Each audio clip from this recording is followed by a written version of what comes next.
To our 8th graders, I wish you good morning. I'm making this video as a supplement to something that you have seen already, which is that I asked that 2 weeks ago your teacher show you the podcast I had done on the solemnity of Mary, the Mother of God, and on the Epiphany. And that was supposed to count as your 6th lesson in our course. And for the sake of simplicity, I wanted to highlight a few themes so that you could have it for the purpose of taking notes. That the podcast on Mary, the Mother of God, was designed to show how Mary was not merely Jesus' mom. The relationship between Jesus and Mary wasn't just like any other earthly relationship, but rather it went much deeper. Mary was fully invested in Jesus. Not just emotionally, psychologically, and physically. She was invested in him in the depths of her soul. So Mary, in my first podcast, I want you to see the solemnity of Mary, Mother of God. Mary isn't just Mother of God in the sense of being Jesus' mom. She is the bearer of God. She bore him in her heart and in her body. So that's the important thing from that podcast, that the maternity of Mary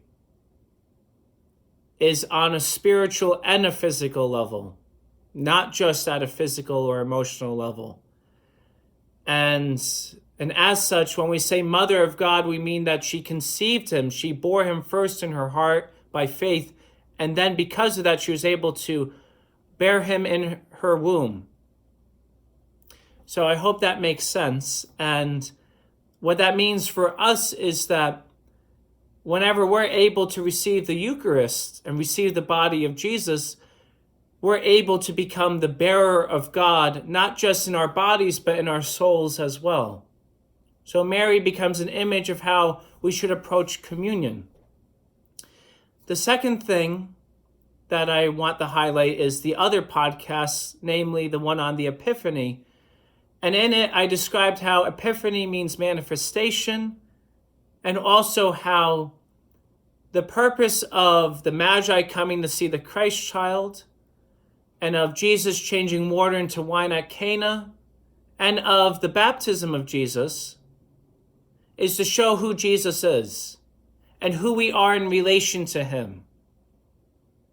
It's always a double-sided coin. Who is Jesus and who are we to him? And I propose that we should see the gifts that the Magi gave, the gold, frankincense, and myrrh, as a symbol of how Jesus is our King, our priest, and our prophet. Similar to how we, by becoming one with him in baptism, have become kings, priests, and prophets in him.